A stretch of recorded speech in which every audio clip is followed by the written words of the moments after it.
So today I'll be showing you how to screen record the cover screen of your Galaxy Z Flip 7. Now this is very simple. As long as you have the phone unlocked, you can swipe down to go to the quick settings panel and you should see this screen recorder icon. So you can tap on that and then it's going to give you the normal options if you want to record audio or not, media and mic, and also if you want to show taps and touches. So if you tap on start recording, then it'll start recording and it's now recording the cover screen. Okay, now you don't have the options to bring up the camera or the pen so that you can maybe draw or write on the screen recording. You only have the option to start recording, pause recording, continue recording, and stop.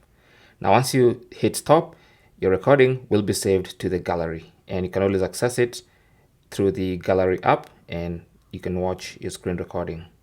Okay, here's mine, so let me just play. Now you don't have the options to bring up the camera or the pen.